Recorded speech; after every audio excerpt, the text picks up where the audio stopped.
السلام علیکم ورحمۃ اللہ وبرکاتہ۔ آج ہم بات کریں گے ان لوگوں کے جو کہتے ہیں نبی کریم صلی اللہ علیہ وسلم کا سایہ نہیں تھا، تو پھر اس پر انہیں ایک دلیل لانی ہوگی کہ وہ یہ ثابت کریں کہ ان کا سایہ نہیں تھا۔ وہ کیا کرتے ہیں؟ وہ الٹ دلیل مانگتے ہیں سامنے والوں سے اور کہتے ہیں کہ آپ اس بات کی دلیل لا کے دو کہ ان کا سایہ تھا۔ دیکھیے، کوئی چیز اگر اصل میں موجود ہو نا تو اسے دلیل کی ضرورت نہیں ہوتی، جو عقل کے خلاف ہو اس پر دلیل چاہیے ہوتی ہے۔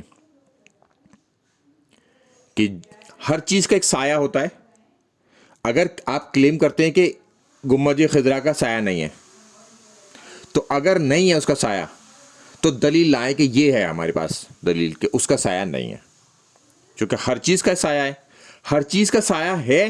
اس کی دلیل قرآن کے اندر موجود ہے، قطعی نص سے یہ ثابت ہے کہ میں نے یہ بھی کنز الایمان سے لیا ہے اس لیے ترجمہ کہ اور کیا انہوں نے نہ دیکھا کہ جو چیز اللہ نے بنائی ہے اس کی پرچھائی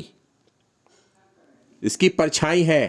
اللہ تعالیٰ نے دلیل دے دی اس میں، دائیں اور بائیں یعنی کہ سیدھی طرف اور الٹی طرف جھکی ہوئی ہے اور اللہ کو سجدہ کرتی ہے، اور وہ اس کے حضور ذلیل ہے، یعنی کہ بالکل کمتر گری ہوئی پڑی ہوئی ہے۔ تو ہر چیز کی پرچھائی ہے، اس کی تو اصل موجود ہے قرآن میں کہ اگر کوئی کہتا ہے کہ نبی کریم صلی اللہ علیہ وسلم کی پرچھائی نہیں تھی یا گنبد خضرا کی پرچھائی نہیں ہے، تو پھر اسے دلیل لا کے دینے ہوگی اس حوالے سے۔ السلام علیکم ورحمۃ اللہ وبرکاتہ۔